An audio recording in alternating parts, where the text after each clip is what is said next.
Kita di siang hari ini, apalagi tadi sudah ada Pak Nasir penelpon dari Syakuala yang mempertanyakan bagaimana kebijakan pemerintah seharusnya di Aceh seperti Bank Syariah ini benar-benar menjalankan ekonomi Islam secara syariah, bukan hanya casing.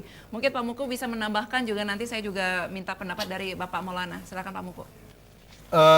Terima kasih Pak Nasir dari Syakuala. Sangat setuju Pak. Hari ini perbankan kita masih menggunakan sistem jual beli. Jadi sistem jual beli, misalnya kita pinjam 1 juta, dianggap itu kita beli barang 1 juta, untungnya 200.000, berarti kita harus kembalikan 1 juta 200 dalam limit waktu 3 tahun. Tapi begitu waktu kita 1,5 tahun kita sanggup melunasi utang itu, tetap dihitung 3 juta, itu salah. Kita protes, maka masih ada kesempatan untuk itu diatur dalam peraturan gubernur. Waktu kita membahas rancangan kanun, kita meminta kepada pemerintah Aceh agar Pansus bisa belajar, bukan studi banding, belajar pola-pola pengelolaan keuangan ekonomi syariah di negara asalnya. Apakah di Saudi, di Qatar, yang paling bagus sekarang pelaksanaan ekonomi syariah itu adalah di Qatar dan Uni Emirat Arab. Bahkan hari ini yang berlangsung ekonomi syariah sebenarnya, tapi mereka bukan katakan syariah ya, itu di London. Di London sebagian komunitas umat Islam di sana menggunakan ekonomi syariah. Luar biasa. Kita jangan ke sana karena negara di sana negara sekuler. Kita ambil misalnya Qatar. Jadi pemerintah Aceh nanti, tim pemerintah Aceh ketika menyusun pergub tentang pengelola keuangan ekonomi syariah di Aceh ini, kiranya bisa melaksanakan jangan studi banding, belajar di sana. Sebenarnya kita Islamic Development Bank sudah memberikan kesempatan 1 bulan belajar, cuman biayanya dibebani kepada kita. Kalau mereka ingin bantu boleh, tapi proposalnya harus setahun sebelumnya kita. Sedangkan Pansus hanya waktu kerjanya 6 bulan. Jadi tidak mungkin. Seandainya pemerintah waktu itu memberi fasilitas, apakah Baitul Mal yang mempunyai hak, yang mempunyai kepentingan, ataupun Bank Aceh waktu itu yang memiliki kepentingan besar, memberi kesempatan ini luar biasa kanun ini. Ini kanun yang kita sahkan ini belum sempurna sepenuhnya. Kenapa? Karena masih banyak item-item yang ingin kita masukkan, tidak bisa kita masukkan. Kenapa? Karena dasar hukumnya masih sangat lemah. Tapi kalau kita berpedoman kepada pemerintah Qatar yang sudah melaksanakan, yang sudah mengelola keuangan negaranya berpedoman kepada syariah, kemudian Uni Emirat Arab juga sudah mengelola dana zakat itu betul-betul dinikmati oleh masyarakat. Di dalam kanun kita ini hanya kita sebutkan dana zakat bisa dititip melalui perbankan, tapi itu tetap rekening Baitul Mal. Ini juga terjadi perdebatan ketika itu. Maka untuk itu, ini kiranya pemerintah, khususnya ranahnya ini adalah ranah dinas syariah Islam, betul-betul ini jangan buat tolso ini tidak didengar oleh kepala dinasnya, didengar oleh para stafnya, didengar oleh Bapeda, Biro Keuangan, tim apa. Ini penting. Ini penting, walaupun nanti ketika menyusun ini, misalnya kami para penyusun yang tidak dilibatkan, silakan, nggak apa-apa. Yang paling penting ini harus betul-betul, karena pelaksanaan hari ini masih sangat kurang. Kemudian satu lagi yang disampaikan tadi, ini masalah Bank 47. Untuk menghalangi Bank 47, pemerintah Aceh nggak mungkin Pak Nasir memberi modal, kecuali penyertaan modal di Bank Aceh. Karena sahamnya 51% ini milik pemerintah Aceh. Penyertaan modal bisa, tapi kalau modal yang disertakan oleh pemerintah Aceh ke Bank Aceh nanti digunakan untuk kredit lunak ini tidak mungkin. Hari ini keuangan pemerintah Aceh sama seperti Ijakrung Panu. Ijakrung 1,20 meter, badan danya 1,60 meter. Kalau saya 1,65 meter, ya kan? Tutup kaki, nampak kepala, tutup kepala, nampak kaki, tutup punggung, diulelong. Enggak mungkin. Karena kepentingan kita ini kalau untuk pengelolaan ekonomi ini hanya 20% dari APBA ini masuk ke sejumlah SKPA. Jadi ini, tetapi kalau pemerintah Aceh nanti bisa melaksanakan kerjasama dengan pihak luar, kenapa tidak? Saya yakin Qatar, Uni Emirat Arab, mereka termasuk Saudi, mereka ingin masuk ke Aceh, ingin mengembangkan industri semuanya di Aceh, ambil dana mereka. Baik. Tapi jangan persulit izin. Ya. Berikan fasilitas. Saya investor syariah masuk Aceh, 3 tahun bebas pajak. 3 tahun kami tidak minta saham. Kami tidak minta jadi komisaris. Bawa manajemen sendiri semua. Ini bisa. Baik. Kenapa daerah lain bisa, daerah kita tidak? Ini enggak. Begitu rencana investor masuk ke Aceh, saham dulu 10% untuk hak tiket. Bayar pajak Enggak preman. mau lah Iya. orang. Kan di sana mereka ngutang. Baik. Jadi ini lebih lanjut secara teori. Baik. Kita mohon Pak Dr. Maulana. Baik, terima kasih Pak Mukuh. Nah, Pak Maulana tadi menghadapi tentang casingan syariah, tapi sebenarnya penjalanan syariat Islamnya belum kafah. Ini maunya Pak Nasir, ini benar nggak sih Aceh ini bisa menerapkan syariat Islam secara kafah? Silakan Pak Ya, terima kasih untuk Pak Nasir. dan di Siakuala dan juga Pak Iwan di Ulele tadi Ya. ya. Ya, sebenarnya gini, saya setuju dengan pendapat Pak Nasir dan juga pendapat Pak Iwan. Sebenarnya di sini pemerintah Aceh, apalagi seperti dikatakan oleh Pak Jamal tadi, pemerintah Aceh memiliki saham yang sangat besar pada Bank Aceh. Jadi pemerintah Aceh itu memiliki kepentingan, sehingga kepentingan ini bisa dia jabarkan pada Bank Aceh. Jadi bisa saja sebenarnya pihak pemerintah Aceh itu mendikte Bank Aceh untuk tidak menyalurkan pembiayaan lebih ke konsumtif. Sebenarnya tokoh-tokoh masyarakat Aceh sudah banyak berbicara tentang keadaan Bank Aceh selama ini. Karena Bank Aceh selama ini masih mengedepankan profit tadi, profit bank itu sendiri. Jadi sebagian besar pembiayaan itu masih digunakan untuk konsumtif. Sedangkan yang dibutuhkan masyarakat sekarang itu ada yang realnya itu bukan konsumtif, tetapi pada modal usaha. Jadi pada modal usaha itu tidak mungkin menggunakan akad dengan berbasis jual beli, tapi berbasis pada perkongsian, baik dengan menggunakan akad mudharabah maupun akad syirkah. Nah, jadi seharusnya pihak stakeholder Bank Aceh itu harus mampu merumuskan bagaimana SOP, standar operating prosedur, untuk pembiayaan musyarakah dan mudharabah yang simple, aplikatif, dan bisa diterapkan dalam masyarakat.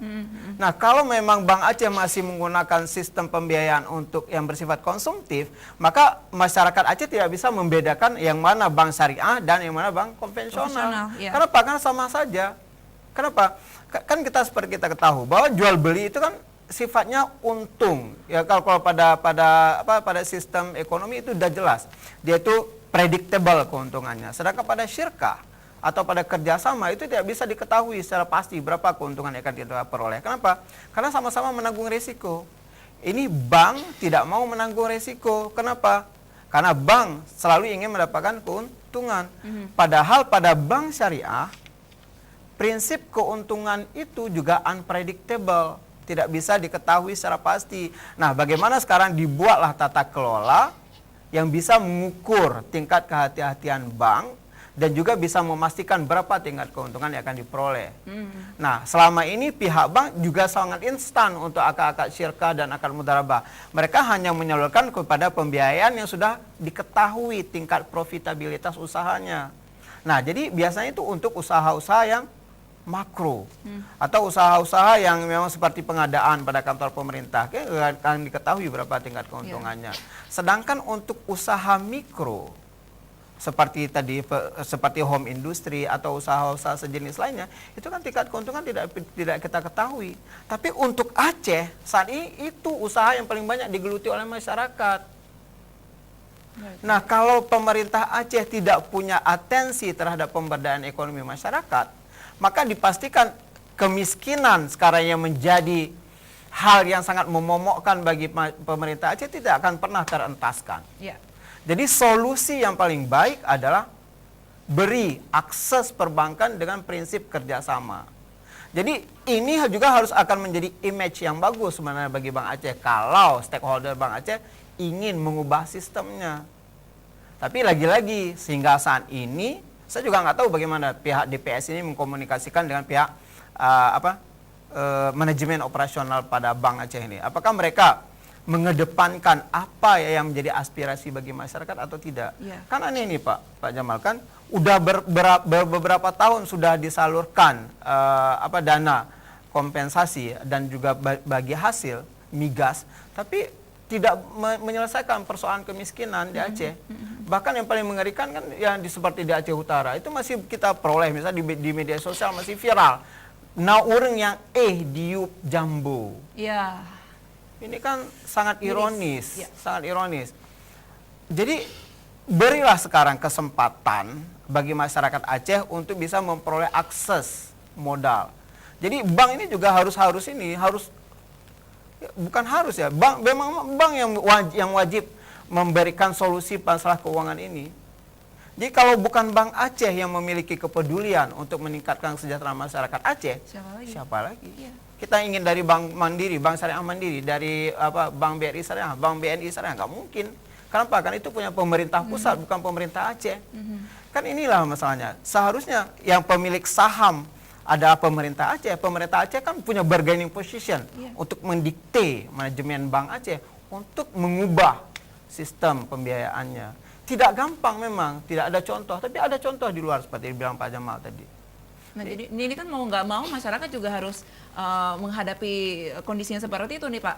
Tindakan apa yang bisa diambil oleh pemerintah jika melihat ada oknum yang nakal yang tetap memberlakukan bank secara non syariah ataupun konvensional di Bank Aceh misalkan seperti yang tadi Pak Nasir katakan?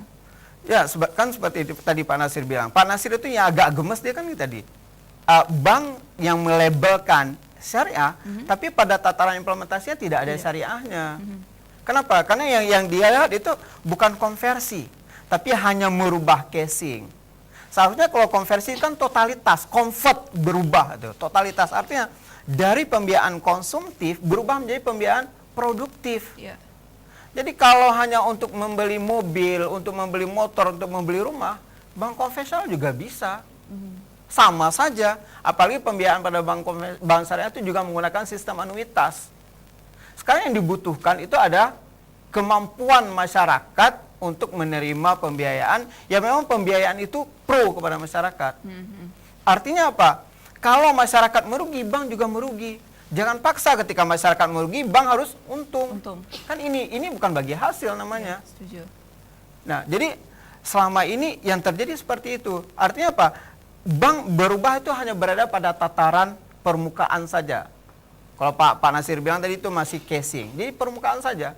Kenapa? Substansi seharusnya diubah.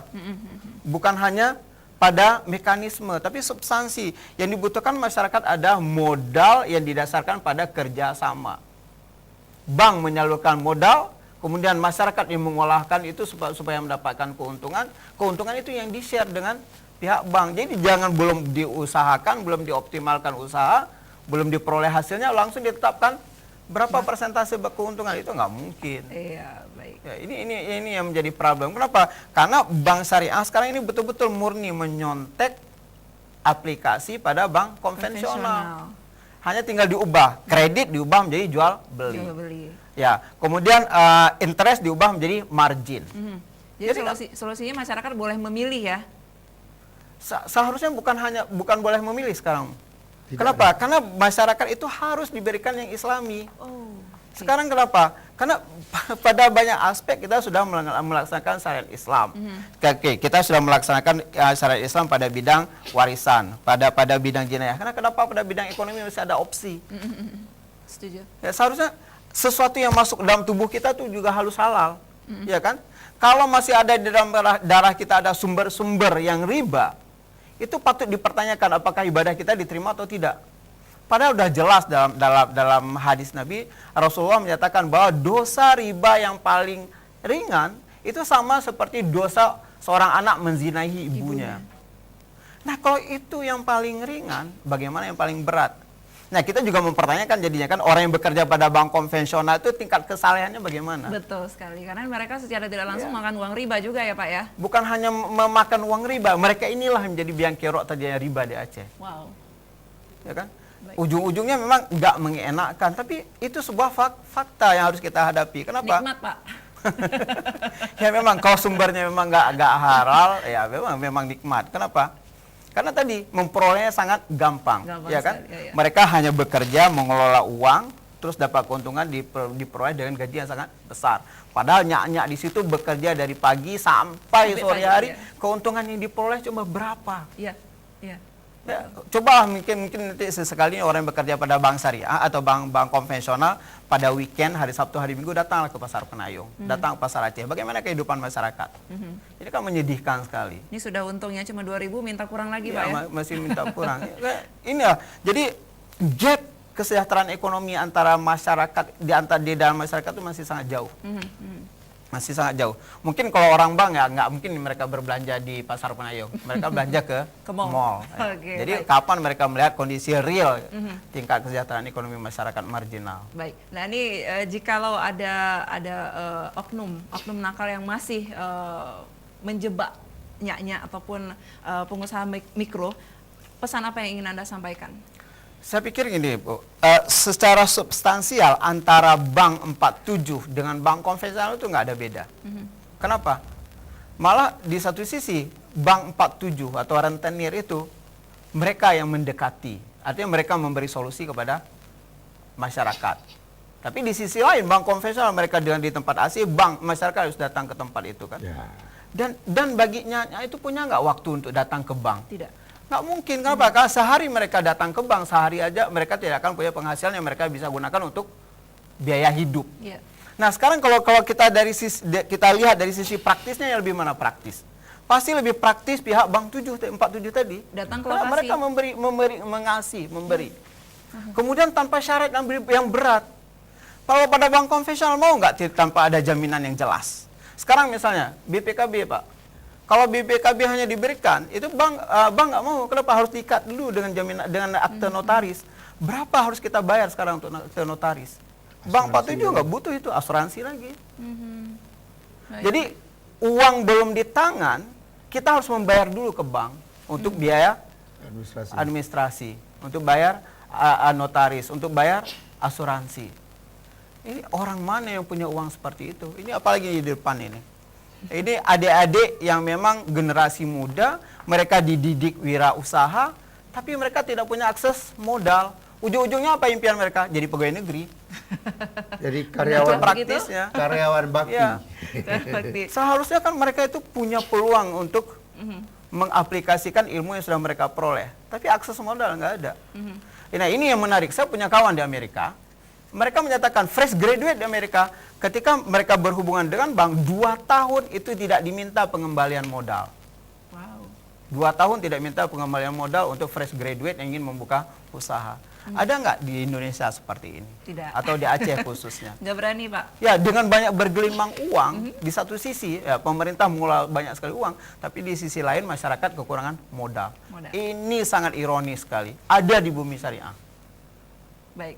Nah ini yang paling sulit adalah mengubah paradigma masyarakatnya sendiri nih Pak. Kayaknya masih membandel juga. Ada solusi bagaimana Pak? Solusi saya simpel aja sebenarnya. Kita kembali ke ke sumber hakikat kehidupan kita itu syariat. Artinya kalau kita masih memprioritaskan syariat sebagai ajaran hidup kita harus kembali kepada syariat. Kalau menurut kita bank syariah belum memiliki akses ke syariahannya, kita secara sesama masyarakat itu bisa membentuk masyarakat komunal yang berasaskan syariat seperti tadi. Kita bisa menggunakan akad gala sesuai dengan akad gala itu sendiri, atau kita bisa menggunakan akad mawah. Ya kan mawah, misalnya mawah blang atau mawah lumo atau mawah lampu. Itu kan memang sesuatu yang hidup di dalam masyarakat Aceh. Praktek mudua laba itu adalah sesuatu yang memang ada dalam masyarakat Aceh.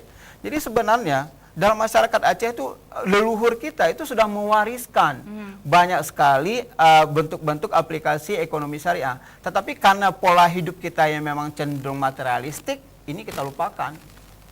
Ya. Kalau kita melihat hakikat gala sebenarnya bukan seperti itu. Gala dalam masyarakat Aceh itu sama seperti gala dalam mazhab Syafi'i. Gala dalam mazhab Syafi'i atau gadai dalam mazhab Syafi'i, objek jaminan itu bisa diambil oleh si pemiutang atau bisa tetap pada penghutang. Dia itu hanya sebagai jaminan. Kenapa jaminan itu dibutuhkan? Takut orang yang berutang itu mangkir dari janjinya. Baik. Jadi bukan perpindahan kepemilikan, baik bersifat tetap maupun bersifat sementara. Baik, terima kasih banyak untuk Bapak Maulana ya. Dan Sama-sama. Pak Mukuh, ini kita terakhir nih Pak. Ya. Apa yang ingin Anda sampaikan kepada masyarakat Aceh yang pastinya juga yang sudah mereka sudah juga terjebak dengan yang seperti riba itu, Pak. Bagaimana untuk mengembalikan mereka ke jalan yang benar? Ini kan kita berbicara tentang Aceh, di mana syariat Islam bisa berjalan dan mudah-mudahan bisa secara kafah. Harapan kita seperti apa, Pak Muku? Silakan. Pemerintah kita sudah siap, masyarakat kita yang belum siap, ya kan? Itu satu. Yang kedua, karena pemerintah kita sudah siap sesuai dengan program tahunannya, kemudian seperti ide Pak Nasir, Pak Iwan tadi, kiranya pemerintah ini menekan para bankir yang ada di Aceh ini agar misalnya membantu masyarakat petani secara berkelompok. Kan sekarang ini semua masyarakat misalnya di PD Jaya, di PD di seluruh Aceh ini kan misalnya tanam padi itu kan melalui kelompok tani ya kan, tidak ada modal. Tidak ada modal, berapa? Misalnya 10 hektar sawah, berapa kebutuhan bibit, berapa kebutuhan biaya operasional untuk mengolah lahannya, berapa kebutuhan pupuk, berapa kebutuhan saprodi sarana produksi pupuk, racun, macam-macam ya kan. Misalnya 1 hektar butuh 5 juta.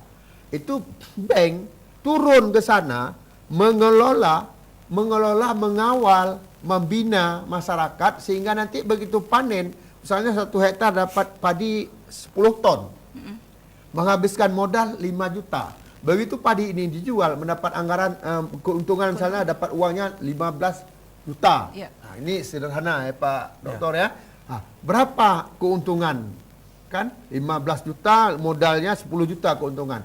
Nah, berapa misalnya sistem syarikat? Nah, apa yang punya lahan ini 60%, yang punya modal 40%, itu sangat sudah syariah.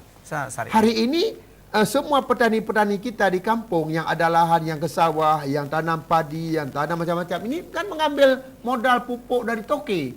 Begitu hari ini panen, padinya diangkat, utang selesai, tidak ada untung. 1 bulan setelah panen dia ngutang lagi. Ini pemerintah harus masuk. Pemerintah masuk, bagaimana cara pemerintah masuk? Pemerintah mengajak perbankan ini. Ini mungkin bisa dengan pernyataan modal yang disertakan oleh pemerintah ke Bank Aceh misalnya kan. Bank Aceh harus melalui syarikat. Tapi jangan begitu ini modal 5 juta, bayar 7,5 juta. Kalau kena rugi, hama wereng atau padinya nanti gagal panen, apakah masyarakat menjual tanahnya? Nggak boleh. Jadi sistem syarikat. Kalau sistem yang seperti ini jual beli belum syariah. Jadi artinya juga solusinya pemerintah juga ikut turun langsung. Oke, kalau kanun ini pemerintah memang semua perekonomian ini harus pemerintah yang kawal. Tidak setengah-setengah yang pastinya. Mudah-mudahan juga pemerintah juga sedang menonton Aceh TV bisa lebih memahami lagi ya Pak Muku ya. Jangan melaksanakannya ini sebatas menghabiskan anggaran proyek saja. Selesai. Ya kan? Hobi. Baik, terima kasih banyak untuk Bapak Dr. Andes Haji Jamaluddin Temuku untuk kesempatan Anda. Mudah-mudahan hari ini sangat luar biasa sekali, banyak sekali manfaat yang bisa diambil. Dan terima kasih juga untuk Bapak Dr. Muhammad Maulana MAG, sukses terus di dosennya Pak. Ini masa depan anak-anak muda ada di tangan Bapak ya. Dan mudah-mudahan tidak terjatuh riba ya adik-adik ya. Ya baik pemirsa, sistem ekonomi Islam lahir tidak hanya membawa pesan moral dan keadilan, tapi juga menjadi sistem perekonomian yang memiliki daya tahan. Namun sayangnya kita di Indonesia sebagai negara yang masih yang memiliki populasi Muslim terbesar di dunia, ini pangan pasar industri keuangan Islam juga masih sangat minim sekali. Nah, masih banyak masyarakat Muslim yang kurang mengetahui tentang sistem ekonomi Islam. Pertanyaannya adalah, mungkinkah perekonomian Islam belum mampu menjawab jawaban dari permasalahan ekonomi yang ada? Saya berharap semuanya sekarang ini adalah menjadi salah satu solusi dan jawaban kita semuanya bahwasanya Indonesia, khususnya juga Aceh, sudah bisa menjalankan ekonomi Islam di negeri syariat. Terima kasih banyak, saya Agusti Ada pamit. Assalamualaikum warahmatullahi wabarakatuh. Waalaikumsalam warahmatullahi wabarakatuh.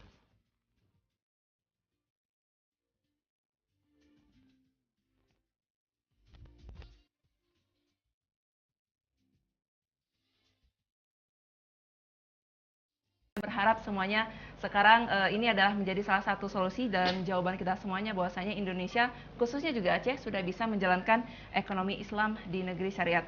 Terima kasih banyak, saya Agusti Ada pamit. Assalamualaikum warahmatullahi wabarakatuh. Waalaikumsalam warahmatullahi wabarakatuh.